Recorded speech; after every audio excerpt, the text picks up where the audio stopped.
Hello? Come on, Mashak. If you think this is Mashak, think again. This was Mashak. 71 What makes him hours think that these ago. are funny? But even if you What makes him unscramble think the that these are trace, funny? my Wait, this is what you trail choose to is leave on your phone for that? I mean, it's full. not even funny. It's not funny. Good luck! Mashak, Connection it's neither of them are funny. They're not even... It had been 3 days since the Dion bomb. That friendly old boxing coach I'd interviewed, the guy whose facts weren't lining up, turns out he'd been dead for 7 years. Who had I spoken to? I had no idea. Whatever we'd thought this cover-up was, it now seemed like something far more sinister. Ray and Petra did the smart thing. They cut ties and left. Mashak was the only one who hadn't bailed. Oh God, you know what? It's not funny, Mashak. Instead, he'd give me a potential breakthrough. Apparently, I was about to be contacted by FERO, a mysterious insurgent with intimate knowledge of ONI's tactics and buried history. That was the good news. The bad news? I'd heard nothing since. FERO was a no-show. Mashak was AWOL, and I'd spent the past 72 hours listening to these 2 ridiculous pre-recorded messages over and over. You know what? Who do you think you're outsmarting? I'm the only human in existence who wants to find you. Good luck! My team had been reduced to this man. In a weird way, I'd been comforted by the idea of Mashak's constant surveillance. I liked knowing that at least somebody was out there, even if just to corroborate my existence. Mashak, Not reaching are you me. there right now? This is a recorded message. Are you listening? You idiot. And now, he was gone. I was beginning to worry something had happened to him. Mashak, are you listening? Just tell me if you are. Wait, is that you? Mashak? I'm so glad you got through. Oh, man. Where have you been? So I could rub it in your face that you're now 3 full Oh, days come behind on! me. Oh, my God. Good luck! Oh, my God, if I ever get a hold of him, I'm going to kill him. I'm Benjamin Giroux, and this is Hunt the Truth.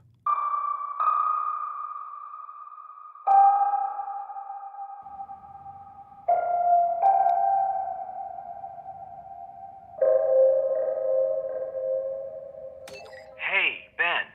It's Ray. Listen. Is there any chance we could grab a drink? Okay, I was really glad to hear from Ray. With Mashak MIA, my imagination had been running wild. If anything had happened to either of them or Petra, that was on me. So getting this call was a huge relief. But Ray's never exactly been a let's-grab-a-drink kind of guy, so something must have had him spooked. I rushed over to meet him at this dank dive bar near his place. So, I'm here with Ray, and a lot of loud, drunk people. Think of all of them as providing cover, allowing us to talk in secret. Exactly. And Ray is aware I'm recording this. Yes. I'm trying not to think about it, honestly, but Oh, it's fine. So, why'd you hit me up? Well, my scavenger finally got back to me. He had been waiting on some additional military records on Walker. I did not see that coming. I figured Ray would want to stay as far away from the topic of government cover-ups as possible. But if he was talking, I was all ears. And? All the ONI military records still check out.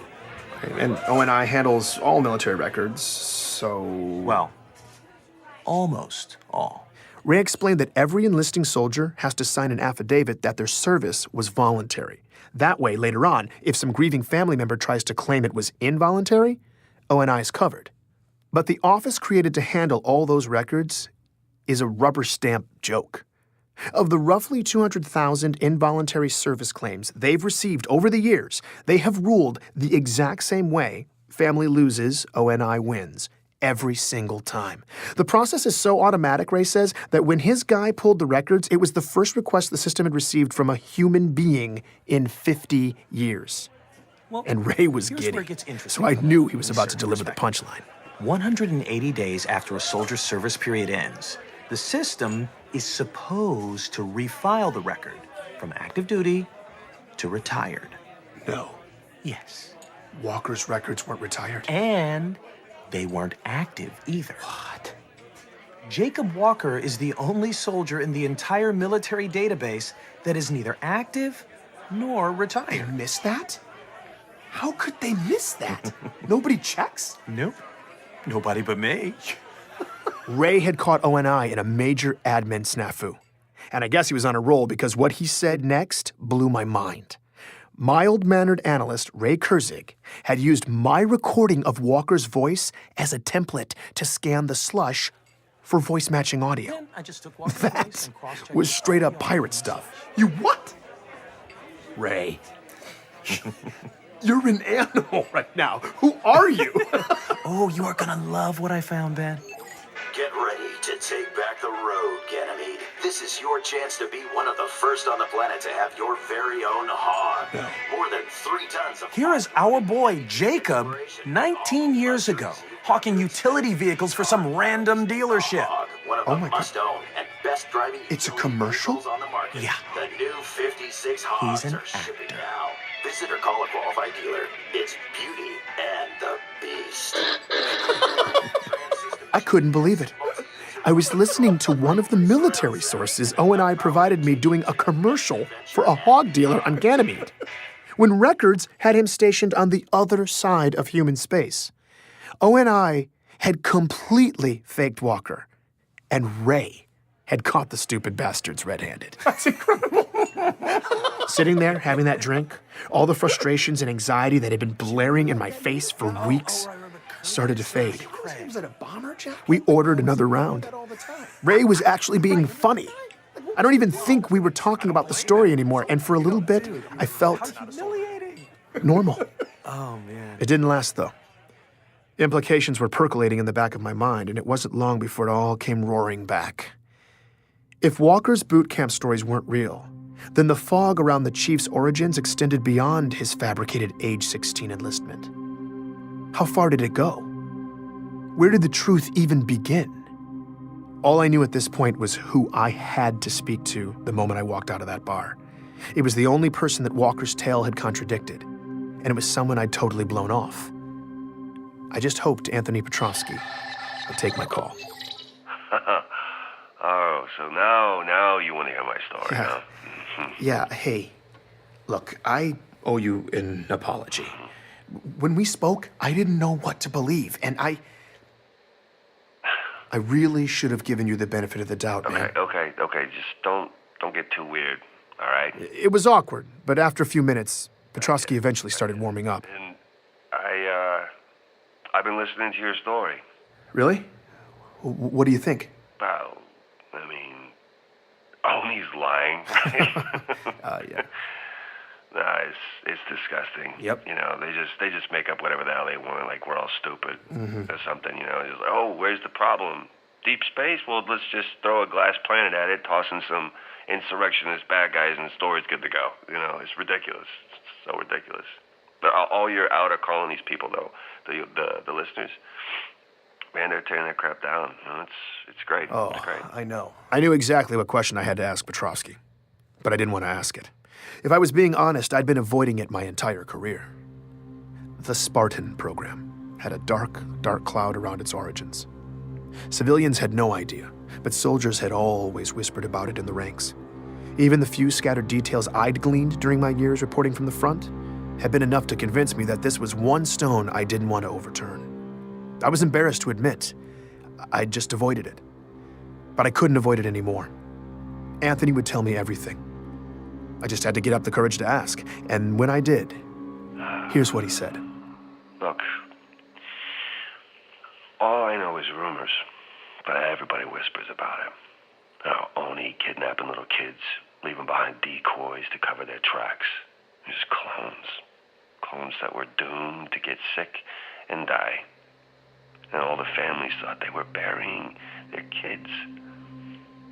But really, though, their little kids were now government property, kept by Oni, training to be Spartans for years. And then, when they're barely like teenagers, they start biologically augmenting them, which is just a fancy way of saying they tore the kids to pieces and rebuilt them with tech. Whatever tweaks could give the government tactical advantage. Jesus, man. Survival rate on something like that. But the kids who did live through it, you know, Oni eventually cut them loose. Just sent them out to clean up the ugly in the galaxy. You know, all top secret. Spartans are super classified, so hush, hush, soldier. But then the Covenant showed up. Earth got a front row seat. And all of a sudden you got people throwing parades for them, kneeling at their feet, the pinnacle of humanity. But they're not human. Nobody really knows what the hell's under those Spartan masks, but it's sure as hell not a hero. It's not a person. Whatever they are, it ain't us. That was the story I'd never wanted to hear. I couldn't prove it. I couldn't report it as more than just rumors. But his story was the only explanation I'd heard since this mess began that actually made sense with the facts. And it gave ONI more than enough motive to bury the truth. Because the truth was a nightmare. The truth was treason, planned and carried out in the shadows with impunity. When you let those in power operate in the dark for long enough, sometimes the dark creeps in. Without checks and balances, it's in our nature to cut corners in the name of efficiency. Trim off pieces of our humanity, a chunk at a time, justifying every cut until eventually all you're left with is horror.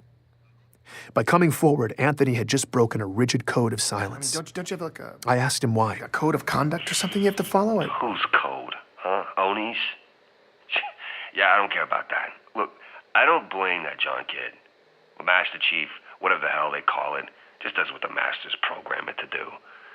Now, Oni, that's the boogeyman. Some sadist CPO wants to test out his Spartan toy, so he oils it up with the blood of my brothers? No, man, no, I'm not keeping quiet for them. Aren't you afraid of retaliation? What are they gonna do? Tell me. Are they gonna make my life suck? Even more than it does? It's too late. I mean, I understand, Ben, you haven't seen where I live, what my house is like. But let me just tell you this, you might prefer the shelter. I eat canned proteins, man. I am one mischeck away from living on the streets all the damn time. I got a titanium arm. Huh? Vets benefits? On this planet, it's a joke. And this is how they repay me for running through the meat grinder for 15 years, for laying down your life every damn day for them. And you think I owe them some kind of responsibility to be quiet? No, I don't owe them a damn thing. Not after what I've been through. Good, thanks. I gotta go. I'm sure this sounds callous of me, but as Petrosky described his hardships, I was drifting away. His story had left me dazed. I said I wasn't feeling well. I had to go. He understood. It did, thanks. I needed to step back and look at the full picture of what ONI had done, but my mind just wouldn't do it.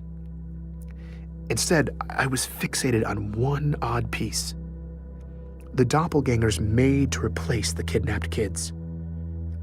Out of the disgusting quilt Petrosky had laid out, I was stuck imagining the tragic life of one of these clones. They were human.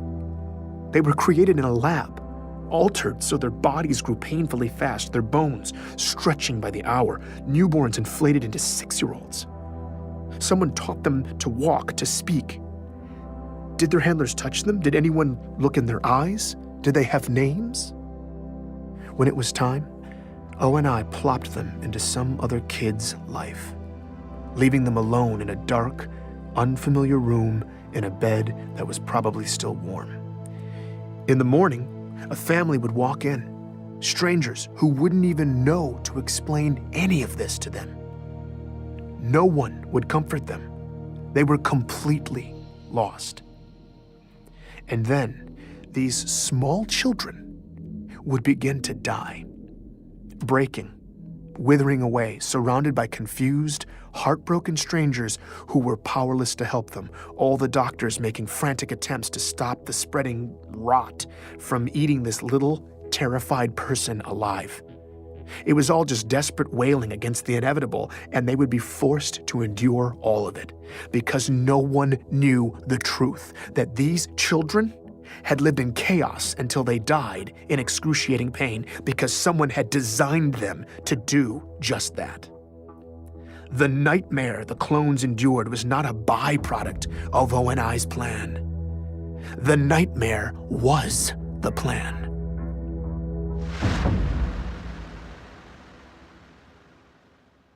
Did you hear an unpleasant story? It was still dark outside when I was awakened by that voice.